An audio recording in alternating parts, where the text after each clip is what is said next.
Chapitre 9. Vénus.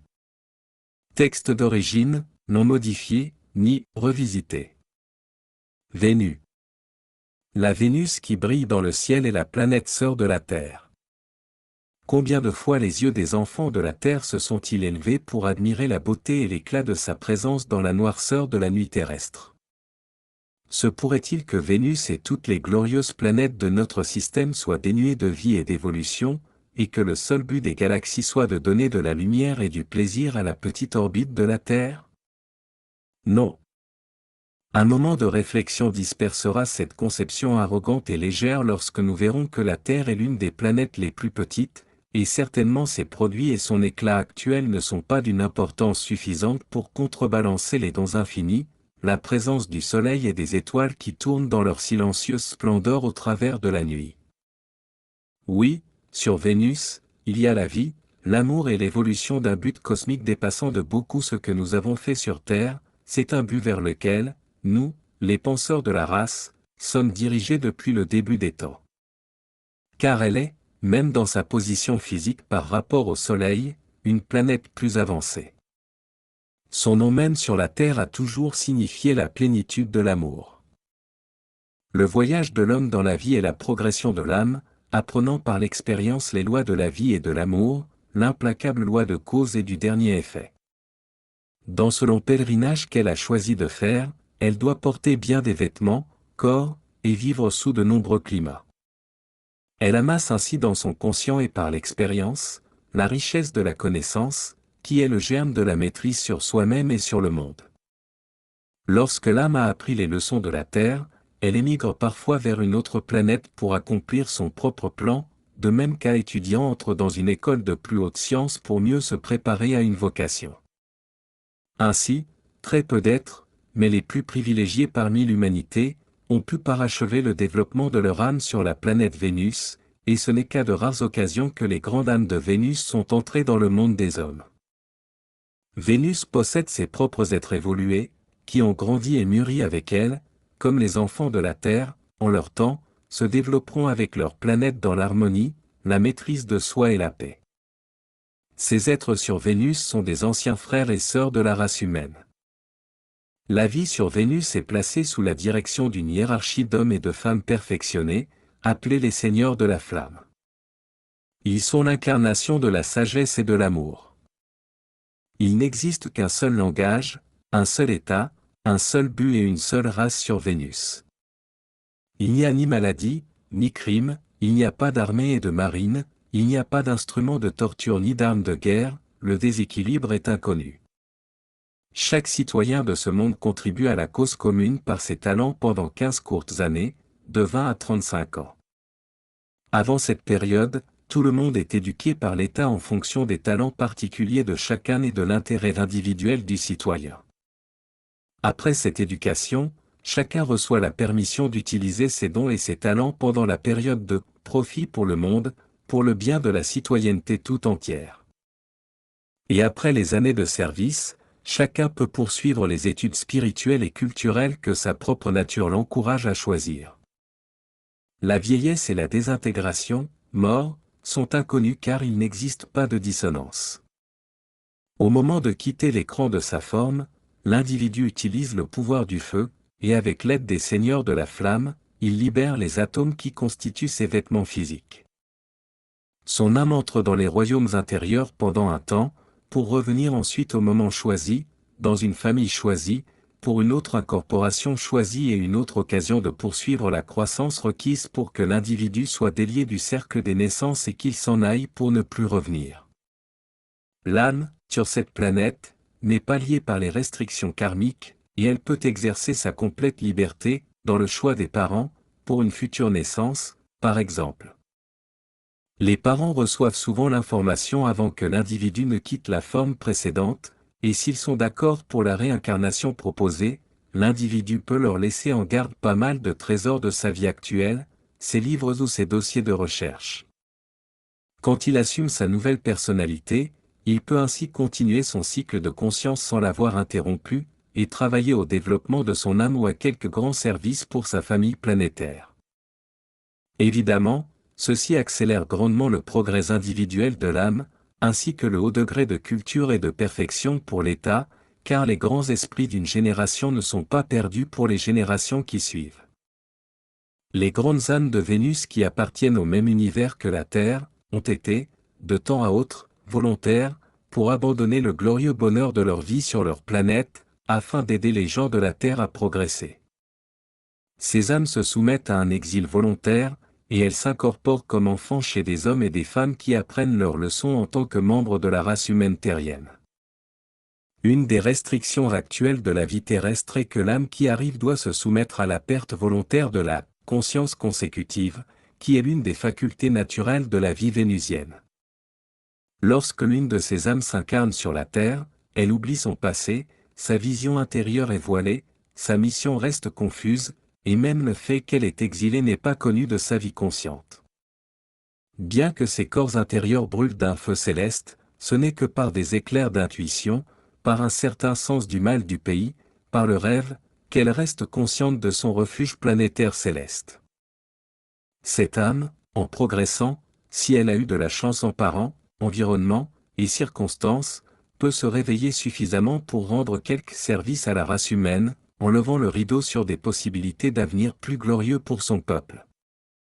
Nous rencontrons rarement ces gens dans le cours d'une vie terrestre, cependant, si cela se produit, nous savons instinctivement que, bien qu'ils soient parmi nous, ils ne sont pas de chez nous. Ils stimulent la flamme de notre cœur vers une plus grande lumière, ce sont les précurseurs de ce que notre race pourra être un jour. La radiation de Vénus est un déversement constant de beauté et d'amour. Son service, par son peuple, est de nous aider à changer la radiation de la Terre, de son cri de douleur et d'agonie en un chant d'harmonie et de paix. Un service énorme a été rendu à la Terre par les peuples de Vénus quand ils ont envoyé dans notre atmosphère un de leurs grands chefs et seigneurs cosmiques avec ses lieutenants. On l'appelle Sanat Kumara, le grand Kumara. Le sacrifice de Sanat Kumara. Les grands seigneurs de l'amour sur Vénus se rassemblèrent en un saint conseil, et on les informa que leur planète sœur, la Terre, appelée aussi l'étoile sombre, ou la planète ombre, ne pouvait pas irradier suffisamment de lumière pour s'assurer d'une place permanente dans le système solaire. De même que l'homme remplace une ampoule brûlée sur l'arbre de Noël, la loi cosmique doit enlever de sa chaîne cosmique les planètes ou les étoiles qui ne peuvent pas, ou qui ne veulent pas, remplir leur destinée individuelle et contribuer, dans le temps qui leur est imparti, au développement et à la radiation de la lumière, de la paix et de l'harmonie dans l'univers dont elles font partie. Lorsque la planète a dépassé son temps de croissance et d'expansion, qu'elle se retrouve sans puissance pour s'auto-régénérer et se soutenir par la radiation du bien, elle doit disparaître. Ces éléments composants doivent retourner au non formé pour être repolarisés et reformés dans un schéma plus productif. Plutôt que de voir la Terre dissoute, et de laisser ainsi les millions d'âmes qui évoluent sur la planète sans foyer planétaire où elles puissent travailler à leur maîtrise, le Conseil de Vénus décida d'envoyer certains de ses membres porter et maintenir la lumière sur la Terre, jusqu'au moment où suffisamment de ses habitants pourraient être éduqués dans l'instruction de la flamme, et instruits sur la façon dont ils doivent régler leur propre flamme de vie pour qu'elle émette une lumière constante et régulière. La lumière ainsi cultivée dans le cœur des hommes serait la lumière du monde. Les grands visiteurs de Vénus pourraient retourner vers leur étoile céleste, dans le même sentiment d'amour que celui avec lequel ils seraient arrivés, une fois leur mission accomplie. Les plus grands étant toujours les serviteurs des plus petits, leur Seigneur cosmique lui-même, Sanat Kumara, et 3 de ses enfants, offrirent de conduire la troupe des missionnaires. Et ainsi, les grands Kumaras, avec leurs 30 loyaux volontaires, préparèrent leur descente vers l'atmosphère de la Terre, sachant parfaitement qu'il y resterait jusqu'à ce qu'un nombre suffisant des enfants de la Terre soit éveillé aux besoins de l'heure et au consentement cosmique, afin que la Terre puisse émettre plus de lumière. Ces enfants de la Terre devraient ensuite entrer dans les siècles d'entraînement, pour acquérir le contrôle de soi et la discipline nécessaire pour devenir les seigneurs de leur propre flamme, et par cette flamme délier les grands Kumaras de leur service d'amour et de lumière. Les 30 pupilles des Kumaras dirent au revoir à leur famille, à leur foyer, à leur planète, et ils arrivèrent dans la cour solennelle des seigneurs du karma de la terre. ce grand conseil accepta avec gratitude l'arrivée de ces âmes dans le cercle terrien d'évolution. Chacun fut lié à la roue d'incarnation, d'expérience terrestre et de mort pour le temps où la Terre aurait besoin de leur lumière de telle sorte qu'aucun d'eux ne pouvait plus être libre avant que n'arrive l'heure où la propre lumière de la Terre ne soit suffisante pour convenir aux exigences de la loi cosmique. C'est à cette heure seulement que ces êtres pourraient être libérés de la roue et réassumer leur propre évolution sur leur douce planète d'amour. Y a-t-il jamais eu un pareil sacrifice suprême? Non pas pour la durée d'une vie, d'une seule incarnation de souffrance, une mort et une naissance, mais pour d'innombrables et inconcevables millions de tours. Les premiers devoirs des 30 pupilles aimants furent de préparer un endroit pour l'arrivée de leur Seigneur. Lorsque chaque âme fut bâillonnée par les liens de l'oubli du magnétisme de la Terre, et entra dans sa naissance, seul son amour ardent lui restait pour illuminer son chemin. Pourtant, chacun put, dans ses premiers jours, avant que le pénible voyage ne ternisse l'éclat du feu spirituel, se souvenir suffisamment de son but pour retrouver ses frères pèlerins, et participer à la préparation du foyer de Sanat-Kumara, dans l'atmosphère de la Terre. Cette grande préparation demanda des centaines d'années et elle est connue sous le nom de « construction de Shambhala ». La construction de Shambhala. Dans l'Asie orientale s'étend un grand désert qui recouvre aujourd'hui la terre que les frères vénusiens utilisèrent pour l'habitat de leur Seigneur cosmique. On l'appelle le désert de Gobi. C'était, à l'époque, une belle mer intérieure au centre de laquelle trônait une île verte et chatoyante, qu'ils appelèrent l'île Blanche, et qui devait devenir le site où ils construiraient l'éternel Shambhala, le foyer de l'amour céleste. Les 30 volontaires de Vénus, qui avaient attaché la lumière de leur âme à la roue de la terre, commencèrent cette grande tâche de construire sur l'île Blanche un temple de lumière, qui serait la demeure de Sanat-Kumara et de ses lieutenants. Ils y travaillèrent plus de 9 siècles, ne quittant leur corps terrestre fatigué que pour prendre un peu de répit spirituel dans le repos céleste, et ils terminèrent les temples dans la perfection de cette cité blanche, qui devait être la merveille de la terre pour les siècles à venir. Comment traduire par de simples mots la constance de ce service et représenter la fidélité de ces 30 êtres de la flamme? Enfin, tout fut prêt. La dernière heure de l'initiation terrestre devait arriver. Les seigneurs karmiques s'étaient inclinés devant l'auguste présence de Sanat-Kumara et de ses 3 lieutenants et attendaient leur visite avec amour. La nature et les hommes étaient prêts. Les étoiles et les soleils du système s'immobilisèrent un instant et le sacrifice suprême fut effectué en silence. En dehors de l'aura de Vénus, le premier grand rougeoiement de l'aura grandissante des Kumara commença à illuminer le ciel de la gloire d'une aube céleste, et une grande étoile à 5 pointes fusa et vint se fixer au-dessus de la planète Vénus pour intensifier son auréole de couleurs. Toutes les âmes, sur Vénus, connaissaient cette étoile. Tous savaient que toutes les activités cosmiques des grands Kumara étaient toujours précédées de la présence de l'étoile, qui annonçait les décrets émis par les seigneurs de la flamme et devant augmenter les progrès du grand état vénusien. Chaque cœur de Vénus était fixé sur cette étoile, dans l'attente du message de l'heure. Alors, lentement et majestueusement, 4 figures dorées et rayonnantes s'élevèrent dans ces rayons et se tinrent là pendant un instant, déversant leur bénédiction et l'amour le plus profond de leur cœur sur la planète de leur naissance. Les enfants des Kumara n'avaient pas pleinement conscience du sentiment très profond qui émanait du cœur des Kumara, quand ils dirent au revoir à leur étoile, non pas pour le temps d'une vie, mais pour les siècles incertains non encore nés des entrailles du temps. Dans un éclatant grondement de tonnerre, l'étoile commença à se mouvoir et, pour la première fois de leur histoire, les habitants de Vénus la virent se déplacer vers la périphérie de leur sphère. Ils voyaient à l'intérieur, se déplaçant avec lenteur et majesté, les silhouettes des seigneurs solaires. Tous tombèrent à genoux, et ils entamèrent un superbe chant de bénédiction et d'amour, empreint de la grande tristesse qu'engendrait ce départ, qui enveloppa les voyageurs d'un manteau de leur amour le plus pur. C'est ainsi que les 4 Kumara quittèrent la lumière de Vénus pour rejoindre l'ombre de l'aura de la Terre. Sur les 7 Kumara, 4 se sacrifièrent ainsi pour les péchés du monde et l'instruction des ignorants et pour rester jusqu'à la fin de l'actuelle aventure humaine. Oh! Que la réception fut différente du départ. La terre tournait sombrement sur son axe faussé. Pas de cœur levé, aucune gratitude ni message de bienvenue. Assis. 30 petites têtes de lumière, comme des petites chandelles vacillantes, qui guidèrent la descente des maîtres cosmiques, et majestueusement et lentement, leur grande aura rose enveloppa la terre. Quel fut le soudain réconfort, la paix et l'espoir qui pénétrèrent les cœurs des hommes. Qu'est-ce qui fit lever des fleurs fanées, qui fit chanter les oiseaux avec une douceur nouvelle, et rire les enfants de nouveau? Quelle était cette chose mystérieuse et invisible qui venait d'entrer dans l'atmosphère même de la terre? Seuls, les 30 esprits en attente le savaient, et ils s'agenouillèrent avec un amour respectueux devant la présence souriante de leur Seigneur tant attendu, Sanat-Kumara, Seigneur d'amour.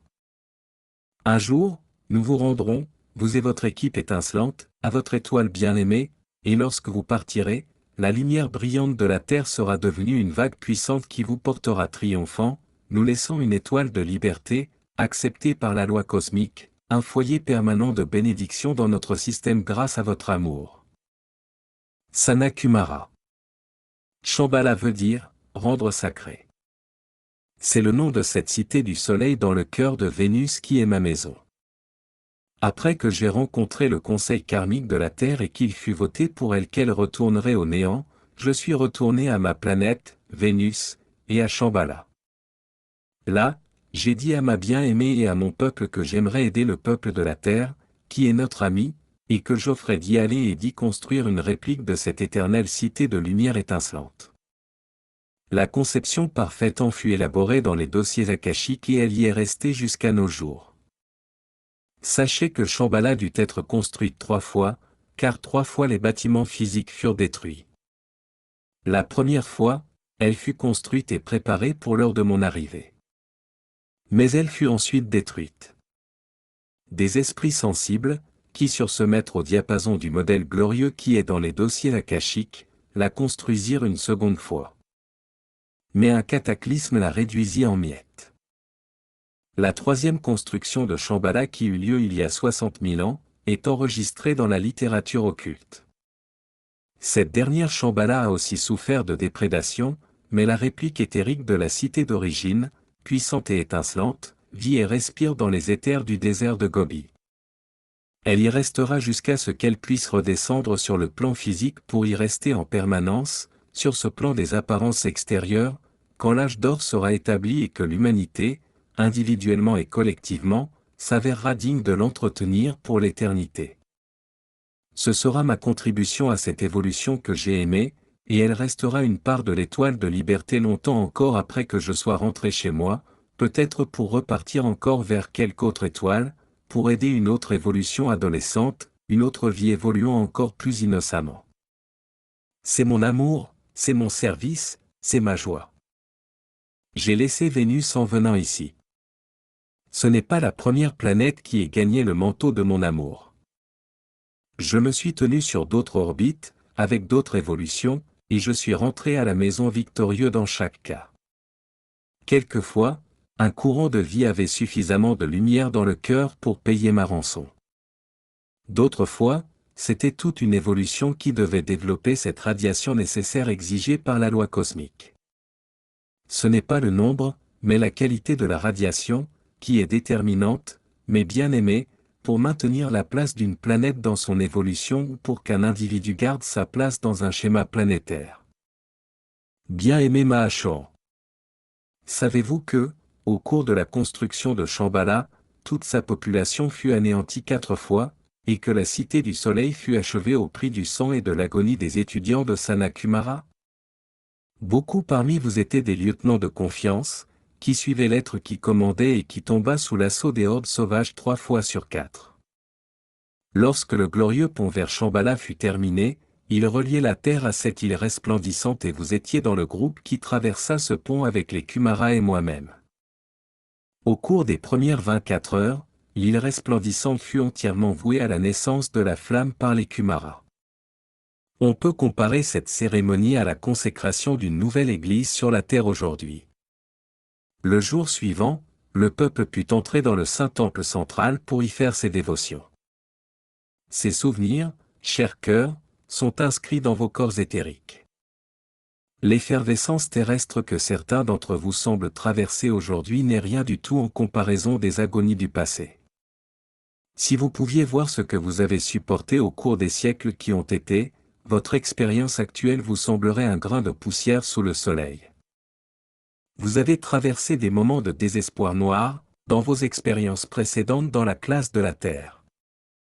En tenant fermement la lumière, comme vous l'avez maintenant compris, chacun à sa façon, ces expériences se sont transformées en ces moments brillants de la plus belle victoire de Dieu.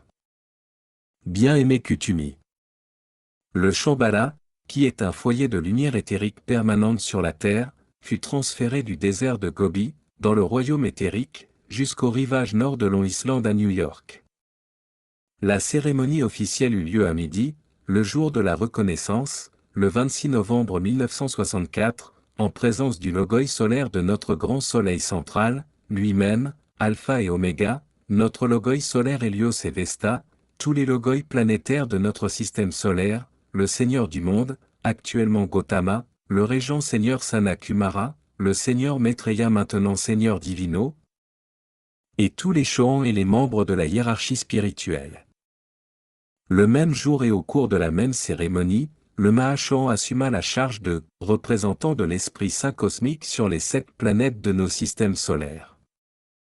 Par une dispensation spéciale accordée par la loi cosmique, il fut permis que le foyer de sa lumière reste sur Terre plutôt que sur une autre planète, et que ce foyer prenne place dans le Shambhala nouvellement créé sur Long Island. Dans le même temps, Paul le Vénitien, jusque-là Chohan du 3e rayon, fut élevé au rang de Mahachohan, alors que Dame Rogona lui succédait comme Chohan du 3e rayon. Sanat-Kumara, le Seigneur du monde, fut ainsi libéré de son exil terrestre et put rejoindre sa planète Vénus, sa maison, qu'il regagna le 21 janvier 1965. C'est l'ancien Bouddha Gautama qui lui succéda, et qui devint le nouveau Seigneur du monde. Le transfert de Shambhala à Long Island. À partir du 15 novembre 1964, d'importantes préparations eurent lieu dans les plans intérieurs pour que le temple éthérique soit prêt dans toute sa magnificence pour l'ancrage de la flamme et du rayon de Shambhala dans la vraie substance de la Terre, là où ils seront constamment activés et amplifiés par la hiérarchie jusqu'à ce qu'une réplique visible et tangible soit manifestée sur la Terre. La fraternité est infiniment reconnaissante pour cette reproduction glorieuse du temple d'origine du Saint-Esprit, qui a été construit par ceux qui ont été choisis et ceux qui se portèrent volontaires pour cette réalisation. Les éthers sur cette île sainte sont remplis d'une lumière d'une très forte intensité. Je vous assure que lorsque les étudiants se purifieront eux-mêmes davantage, ils pourront être témoins, dans les cieux de cette région, et sur la grande métropole de New York, de magnifiques activités, ce qui sera possible lorsque la Maya de la création humaine et celle qui est présente actuellement dans les véhicules des étudiants seront enlevées par transmutation. Pendant les jours qui précédèrent le 26 novembre, les êtres et les forces des éléments furent engagés dans une activité de purification de l'atmosphère. Ceux qui étaient présents dans la localité peuvent attester d'une espèce d'ouragan, résultat d'une bénédiction de Neptune que les ondines déversèrent dans la substance de la Terre. Elle fut gracieusement reçue par la bien-aimée Virgo, par les gnomes et les ondines elles-mêmes, qui furent infiniment reconnaissants pour cette aussi nécessaire. Au petit matin du jour cosmique, il y avait encore ce qui paraissait être un voile, ou un nuage, sur l'île de Manhattan et sur Long Island. C'était évidemment la preuve qu'il reste encore une purification énorme à accomplir dans cette zone, et sur toute la surface de la planète. D'ailleurs, où le chaos est présent. Lentement, cette Maya fut écartée, et Hélios et Vesta préparèrent l'atmosphère pour cet événement cosmique. Quand tout fut prêt, on put voir la beauté et la grandeur de la lumière qui fut transférée sur cette île sacrée. Elle continuera à s'étendre, jusqu'à ce que tout sur cette orbite sente et sache que cette radiation est la bénédiction et le pouvoir de cohésion des états-majors spirituels de la hiérarchie de cette planète. Il y avait dans ce lieu un grand amphithéâtre rempli des hôtes angéliques, depuis le plus petit en grade jusqu'au prince et au trône. La musique céleste qui émanait de leurs êtres était un exquis mélange de tons jamais entendus sur cette terre depuis l'apparition de la création humaine. En y regardant mieux, on pouvait voir que chaque observateur silencieux participait aussi par une émanation de sa lumière, et que des hôtes angéliques représentant chaque nation sur la terre avaient pris place afin de pouvoir aider à faire la liaison avec les énergies des étudiants qui se mettaient à l'unisson de cet événement cosmique. Je vous le dis, chaque nation avait des étudiants engagés dans cette activité, bien qu'ils ne vous aient pas fait connaître leur présence. Tous au bon moment, et au temps opportun.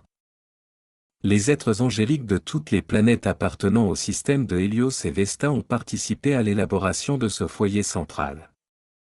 Dès le 15 du mois, ils se tenaient dans l'atmosphère au-dessus du foyer, car ils étaient responsables, d'une façon privilégiée, de créer un chemin spirituel pour la tête spirituelle de leurs planètes respectives, afin qu'elles viennent, dans toute la dignité de leur charge et de leur foyer individuel, pour être présentes à la cérémonie.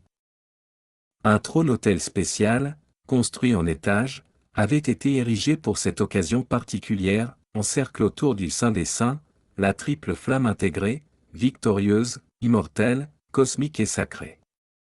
Elle se trouve dans un brasier d'or, qui repose lui-même sur un piédestal d'albâtre dans lequel coule une veine d'essence dorée. Je vais lire maintenant le rapport éthérique de ce spectacle cosmique remarquable, dont le temps présent nous rapporte encore l'excitation. On écoute une symphonie magnifique, lorsque les invités assemblés se lèvent et que les bien-aimés Hélios et Vesta prennent leur place dans la section des trônes du temple, près du gradin le plus élevé. Viennent ensuite en procession glorieuse, précédés par une garde séraphique, le très humble seigneur du monde Gautama, vêtu simplement de vêtements blancs bordés d'un ruban d'or en bas, aux manches et au col, puis notre bien-aimé régent Sanakumara, et le seigneur Divino, jadis seigneur Maitreya, tous deux vêtus de blanc et d'or comme le seigneur Gautama. Ces hôtes bénis prennent leur place dans le demi-cercle. Apparaît alors le royal Saint-Germain dans toute la dignité de sa charge, accompagné de son épouse Portia. Ils montent vers leur place dans la section des trônes. Suivent le bien-aimé Jésus et sa mère, qui se rendent à leur place, dans la section où j'ai eu le privilège d'avoir un siège réservé pour mon humble personne. Nous voyons maintenant la présence électrifiante du bien-aimé El Moria, puis les seigneurs Lanto, Sérapi Bey, Hilarion, Dan Nada, et la bien-aimée Kuan Yin qui représente le 7e rayon à la place du bien-aimé Saint-Germain. Vous réaliserez que la courtoisie est une des principales qualités dans le royaume céleste. Les individus régnants, de chacune des autres planètes appartenant à Hélios et Vesta, c'est-à-dire, Mercure, Aquaria, Uranus, Liberté, Athènes et Pureté, entrent maintenant pour se rendre à la section de l'Assemblée Générale, en face des êtres qui servent la Terre actuellement.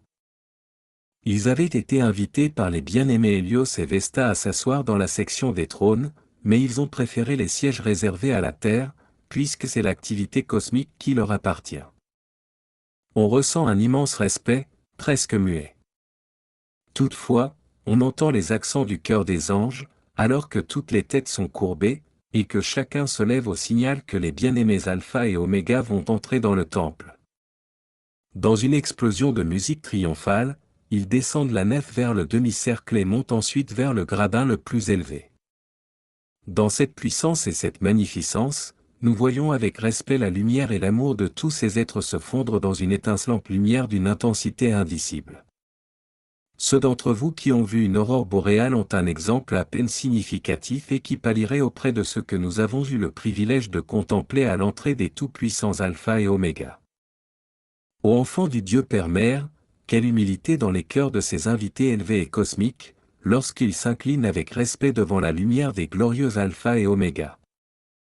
Ceux-ci sont à présent assis sur leur trône, fait d'une substance comme l'albâtre du piédestal qui soutient le brasier pour la triple flamme intégrée. Tout est prêt maintenant pour les cérémonies d'introduction, et les notes cosmiques incarnées dans un l'aube et chez soi se font entendre, indiquant que le bien-aimé Éole est présent. Il s'approche de l'autel, suivi des bien-aimés Paul et Dame Robona. Tous trois s'avancent vers l'étage juste en dessous d'Hélios et Vesta, desquels ils reçoivent une bénédiction dans une langue inconnue des peuples de la terre. Un aide de la cour de Hélios et Vesta enlève la cape verte et or que porte le bien-aimé Mahachohan, tandis qu'un autre en porte le vêtement.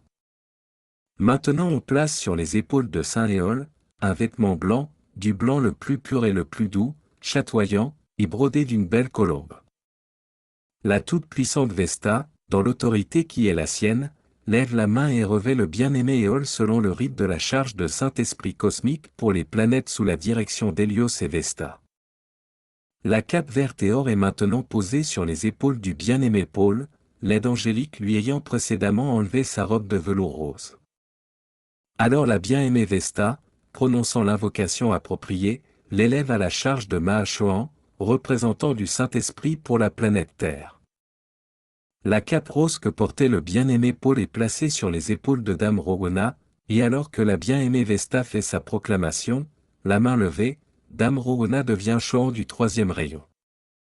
La lumière flamboyante qui émane de ces trois êtres en réelle gratitude pour le privilège à servir la première cause omnipotente est indescriptible.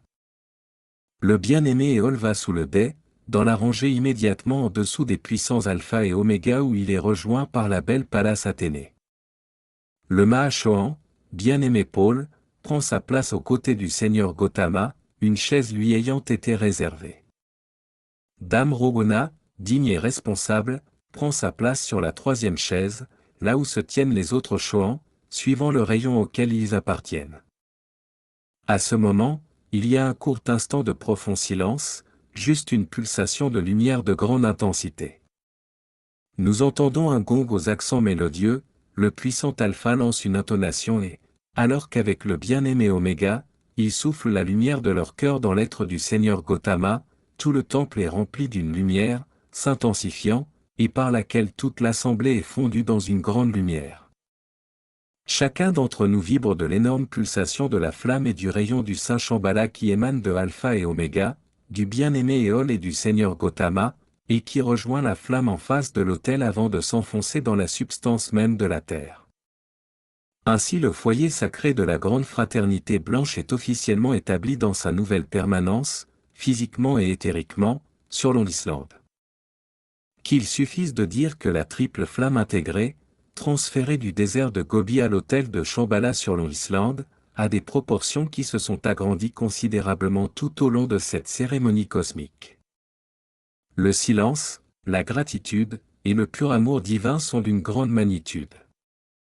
Vraiment, c'est la terre elle-même qui est bénie au-delà de toute compréhension, puisque la hiérarchie spirituelle possède maintenant un foyer sur la surface terrestre, d'où émaneront des instructions, et des bénédictions, complètement inédites encore à ce jour, pour l'amélioration de la planète et de toutes ses évolutions. Comme les étudiants du monde des apparences physiques réunissaient leurs énergies et leur amour, en gratitude, avec l'aide de leur saint moi christique, la lumière de leur cœur forma un triangle dirigé vers le ciel. Ce triangle entra dans le temple où il fut accueilli par le triangle descendant de l'assemblée afin de former une étoile parfaite et resplendissante en l'honneur de notre régent tellement aimé Sanna-Kumara, le sauveur de cette terre, et de son épouse, la belle Vénus. On peut maintenant voir dans le dôme central du temple, à la partie la plus élevée qui forme une voûte, une glorieuse colombe de lumière blanche irradiante, émettant une très douce et très délicate lueur rose, l'insigne de l'Esprit Saint. Le mouvement cosmique est arrivé à son terme et l'édit divin a été rempli.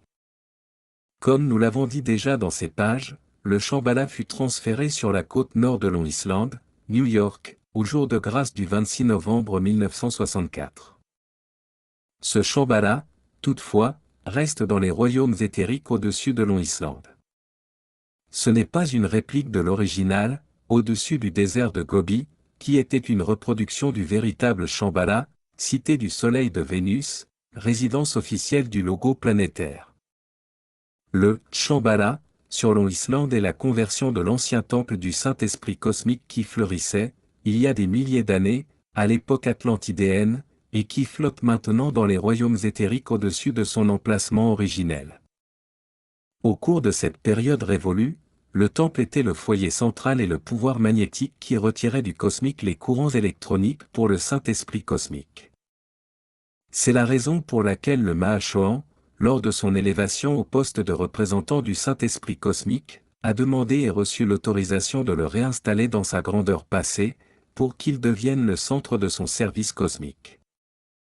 Un service qui englobe les 7 planètes de notre système solaire. La fondation de la Grande Fraternité Blanche. Lorsque Sanat Kumara offrit de prendre la charge de Seigneur du monde, les Seigneurs du Karma, qui représentent la loi cosmique gouvernant les affaires de la Terre et l'évolution de son humanité, lui donnèrent le plein pouvoir sur la vie et le progrès des fils de l'homme. Et quand ces seigneurs d'amour de Vénus eurent offert à la loi cosmique leurs auras personnelles de lumière, il devint rapidement évident que, pour convenir aux exigences de la loi qui voulait que la Terre donne un peu de sa lumière au système solaire ou qu'elle disparaisse de la chaîne, qu'il fallait trouver le moyen d'apprendre aux enfants des hommes comment ils pouvaient augmenter leur étincelle de divinité afin de devenir, en temps voulu, des seigneurs de la flammeuse aussi, et de pouvoir illuminer leur planète sans l'aide d'autres étoiles.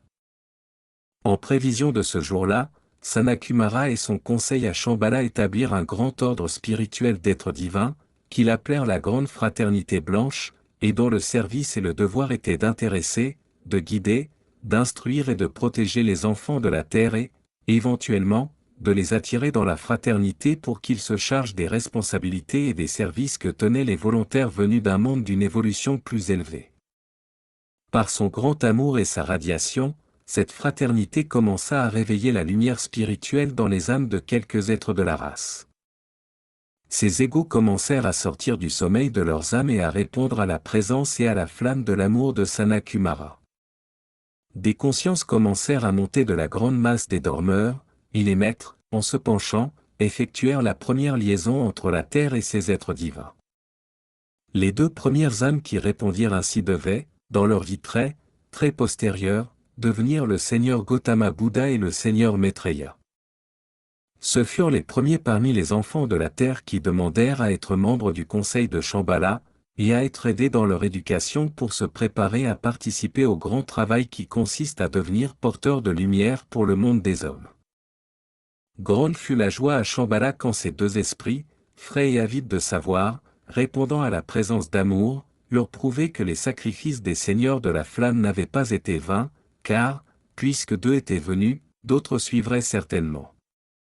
Ce fut le cas, et maintenant des milliers sont entrés dans le conseil cosmique, et ce sont les enfants de la Terre qui assument les charges jadis tenues par des êtres d'autres sphères.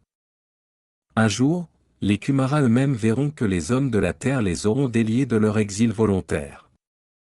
Ils pourront partir de la lumière de la Terre comme ils sont venus, pleins de patience et d'amour miséricordieux. Depuis le moment où le Seigneur Gautama et le Seigneur Maitreya se sont présentés devant le grand Sanat Kumara, jusqu'au jour où ils purent assumer leur charge cosmique comme enseignants du monde, des siècles et des siècles d'autodiscipline, d'abnégation, de maîtrise de soi se succédèrent sur le parchemin du temps. Les 2 frères s'incarnèrent et se réincarnèrent, passant par toutes les expériences que le conseil cosmique jugeait bonnes pour que leurs âmes deviennent fortes, constantes, pleines d'amour, et pour qu'ils puissent remplir leur rôle cosmique, au mieux, avec la certitude de la victoire. Bien-aimé Hercule, je viens vous instruire et vous préparer pour les jours à venir. Il semble qu'il y ait beaucoup de bruit dans vos journaux, télévision et radio, à propos d'objets étranges, qui sont apparus dans l'atmosphère, suffisamment près de vous pour que les terriens les voient.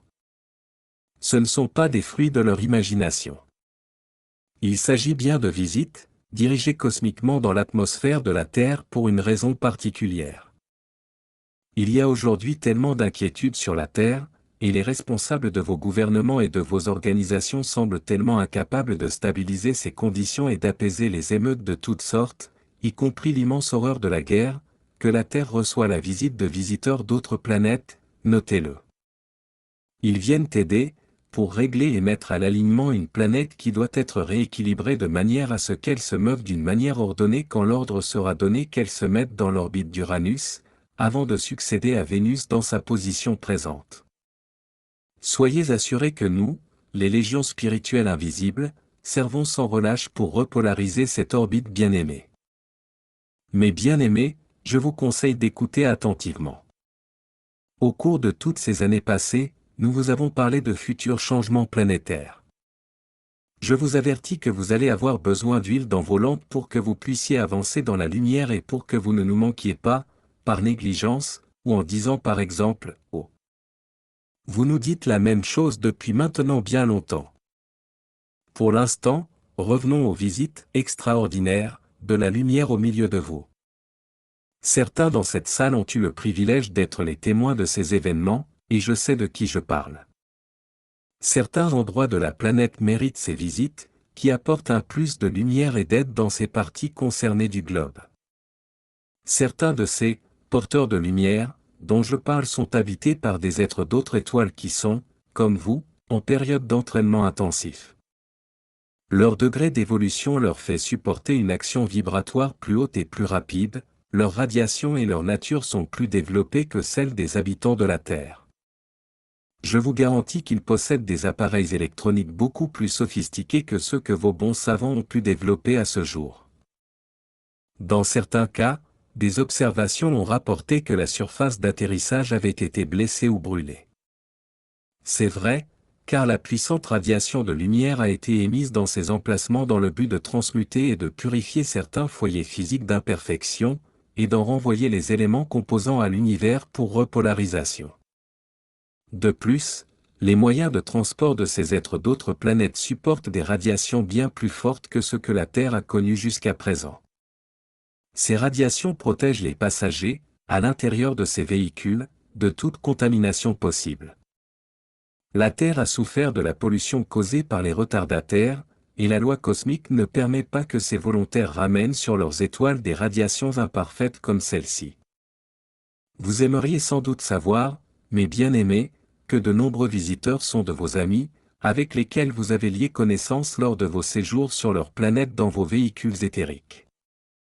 Il existe des personnes sur la Terre qui ont des communications conscientes avec ces porteurs de lumière, et d'autres connaîtront aussi ce privilège dans un avenir proche. Puis-je maintenant vous suggérer que s'il vous arrive de voir une de ces expressions de lumière dans le ciel ou dans votre voisinage, d'envoyer d'abord votre amour et votre gratitude par la puissance de votre présence je suis, pour cette aide jusque-là inconnue donnée à votre terre et qui se révèle à vous, et de rester calme, ensuite, en recevant la bénédiction qu'elle vous apporte. Sachez, par exemple, que ces invités ne reviendront pas chez vous s'ils ne se sentent pas les bienvenus. Ces invités, dans votre atmosphère, viennent, pour vous apporter, ainsi qu'à toute vie sur cette planète, une aide et des bénédictions sans nombre. Ils devraient donc recevoir toute la gratitude que vous pouvez leur donner pour leur service. Le bien-aimé Archange Michel. Parlant depuis sa retraite à Banff. Bienvenue dans le cœur et l'esprit de la foi, ce soir, mes amis bien-aimés, vous qui avez préservé, guidé et protégé la foi de la vie humaine, et ceci sans arrêt pendant des âges et des âges. J'ai le grand honneur et le privilège de réouvrir les portes de ma retraite, ici, dans l'hémisphère ouest, ce soir, pour le grand et magnifique but d'établir la base, l'impulsion, et le rassemblement de toutes les énergies sur lesquelles le Seigneur du monde lui-même pourra remonter vers sa maison, dans toute sa majesté, sa gloire et sa dignité. L'activité commence ce soir à Shambhala. Vous la connaissez tous. Le pont de marbre, les beaux temples représentant les 7 grands rayons. Le grand bassin central dans lequel jouent les magnifiques fontaines de flammes, et le superbe temple de Sanat-Kumara surplombant le tout. De l'intérieur de ce temple, Sanat-Kumara a régné depuis sa venue sur Terre, il y a de nombreux millions d'années. De ce temple, il a envoyé chaque messager de lumière qui ait jamais transporté de message de Dieu et l'exemple de la nature pour l'homme. Ce temple, tel que nous le voyons aujourd'hui, est plein de souvenirs pour chacun d'entre vous, et pour chacun d'entre nous. Sur ce temple, la bannière aux armes de Sanat-Kumara a toujours flotté. Ces armes sont bien sur la planète Vénus entourée d'une couronne de lauriers, sur un champ de pourpre profond. Ce soir, quand cet étendard sera descendu pour la première fois depuis son arrivée, c'est celui du Seigneur Gautama qui sera levé. Ces deux événements auront lieu simultanément, pendant que la bannière pourpre de Sanat-Kumara descendra, la bannière dorée de Gautama Bouddha s'élèvera, la planète Terre, entourée des couleurs du corps causal, sur champ d'or. Vous vous souviendrez que le bien-aimé Sanat-Kumara a ôté la couronne de sa tête le jour de l'an, pour la mettre sur la tête du Bouddha, signifiant ainsi le transfert partiel de ses pouvoirs au Seigneur Gautama. Sanat-Kumara restera toutefois dans l'atmosphère de la Terre, en tant que régent, jusqu'au moment où le temps qui lui a été alloué par la loi cosmique expirera, exception faite des visites qu'il rendra à Vénus, qui dépendront des loisirs que lui accordera le peuple de la Terre. Il se partagera, pour ainsi dire, entre les deux étoiles. Ces activités devraient créer une énorme affinité entre la Terre et Vénus, parce que chaque fois qu'il rentrera chez lui, une partie de la radiation de la Terre l'accompagnera, et chaque fois qu'il reviendra, il ramènera à sa suite la radiation de Vénus. Cet entrelacement des actions vibratoires des deux planètes est vraiment essentiel pour l'ascension de la Terre dans l'orbite de Vénus, dans le court laps de temps qui reste. Chaque grand prêtre, chaque être élevé, ainsi que chaque retraite a une bannière, un étendard ou un drapeau. Vous connaissez le mien, champ bleu avec le soleil d'or et les figures gravées des 7 archanges.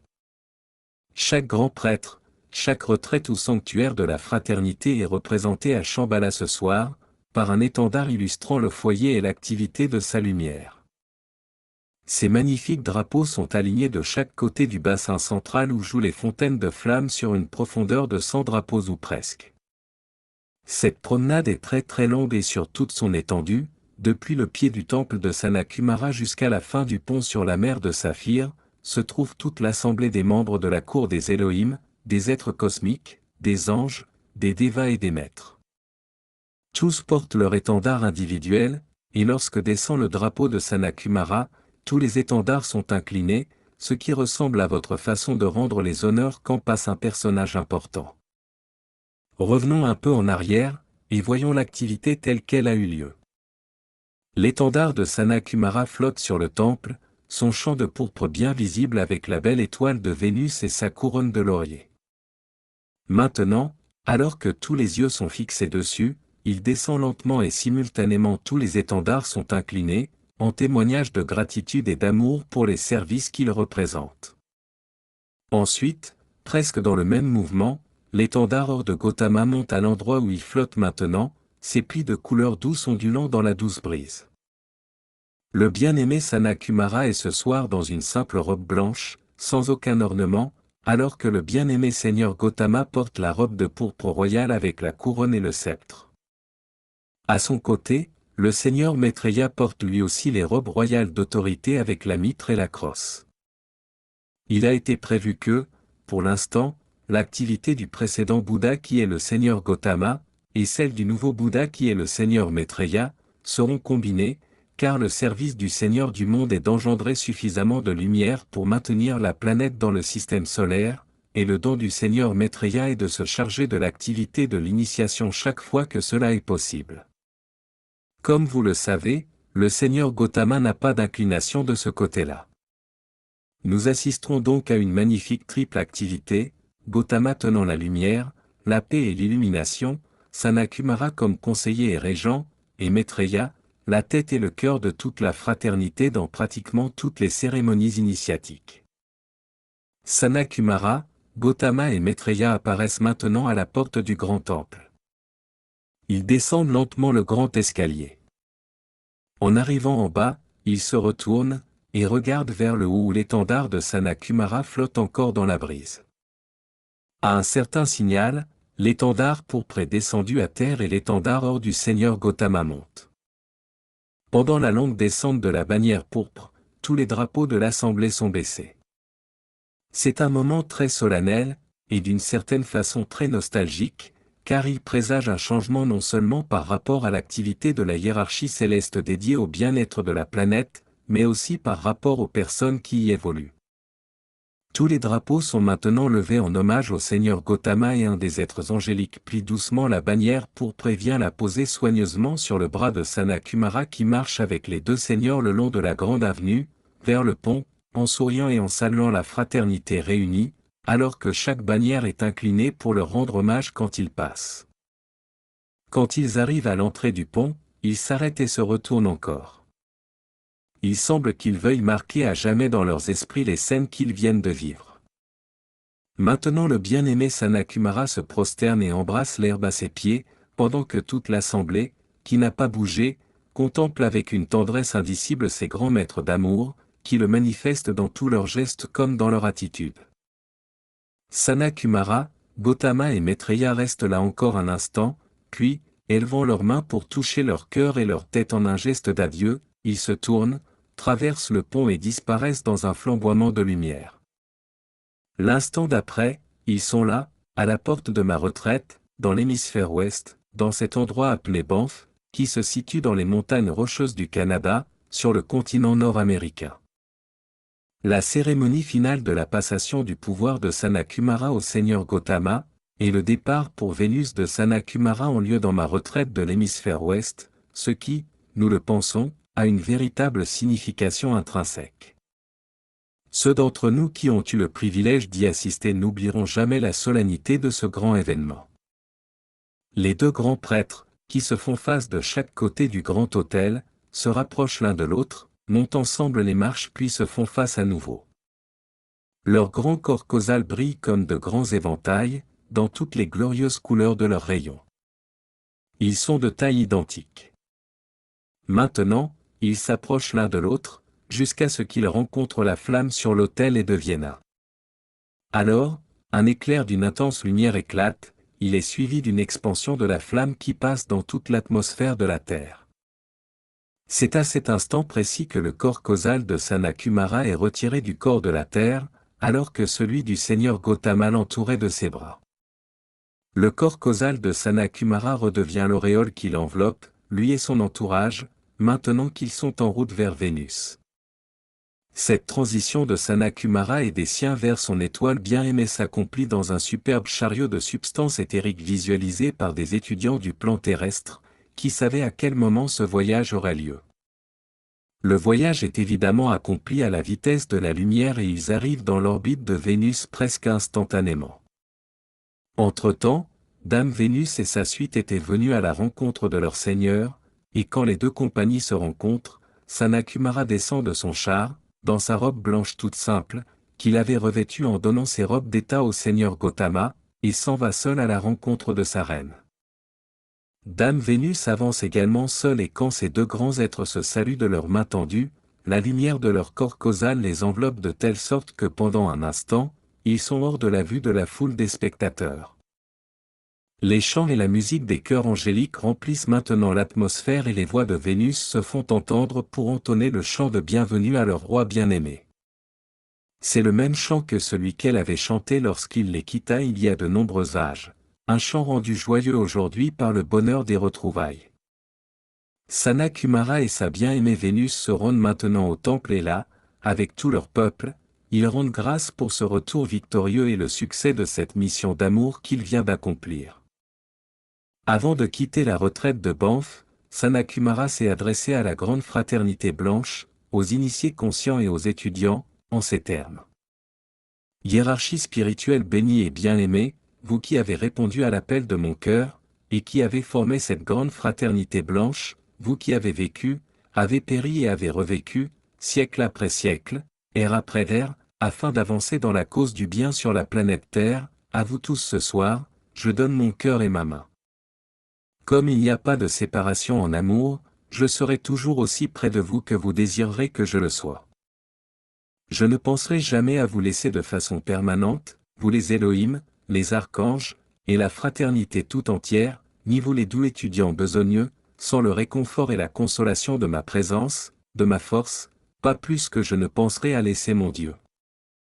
Nous sommes aussi unis dans cette transmission cosmique actuelle que nous l'avons toujours été. À vous, bien-aimé Gautama, dont la grande lumière et l'expansion de conscience ont permis que je redevienne de nouveau une part de l'évolution de Vénus, à vous, mon frère, je donne l'amour de mon cœur. À chacun de ceux qui ont répondu à l'appel du bien-aimé Moria, qui a cru qu'il y avait dans le cœur humain une aptitude et une capacité à coopérer avec des êtres libres grâce à Dieu, pour enlever les chaînes de l'imitation et les ombres qui ont enseveli les âmes des hommes, à vous je donne mon amour. Aux bien-aimés étudiants, je dis, pensez-vous que je puisse oublier cette chère terre quand tellement de ma vie et tant de moi-même sont tissés dans la substance de ces peuples, de ces élémentaires, de ces continents, de ces océans. Non. Oh, je suis content de toujours tenir devant mes yeux sa forme purifiée. C'est avec plaisir que je reçois les présents que vous m'offrez, les bagues et les couronnes que vous avez tissées avec la substance de vos propres pensées pour moi-même et ma bien-aimée. Ce soir, quand je rentrerai dans l'orbite de mon étoile, et que je parlerai à mon peuple, face à face, pour la première fois depuis mon lointain départ, je lui parlerai d'une race, brave au-delà de toute description. D'une race qui a cru en Dieu en dépit de toutes les formes d'agonie mentale, émotionnelle et physique, et mon peuple s'enrichira de l'exemple donné par une poignée de braves étudiants éparpillés sur la surface de la Terre, dans son humanité non encore éveillée en général et des autres évolutions qui tentent de se manifester. À cette douce Terre, à la douce Virgo, au bien-aimé Neptune, au bien-aimé Ariès, à la bien-aimée Amaryllis, à tout ce qui est dans et sur la planète, donc, je dis merci de m'avoir donné l'occasion de servir. Le temps n'existe pas dans un service aimant. Merci Terre bien-aimée pour votre hospitalité, et pour m'avoir donné le privilège de vous tenir sur mon sein. Merci de me permettre de partager votre rédemption, merci de me permettre de partager votre victoire. Merci, d'avoir été une hôtesse si merveilleuse, non seulement pour moi, mais aussi pour mes Kumaras, et les autres évolutions qui sont venues de Vénus jusqu'ici. Merci pour avoir essayé de comprendre ma présence et d'avoir accepté la patience qui est mon cadeau. Merci, bien-aimé Michel, pour avoir préservé la flamme de la foi, sur laquelle est assurée la liberté de la terre. Dieu soit avec vous tous, jusqu'à ce que je revienne.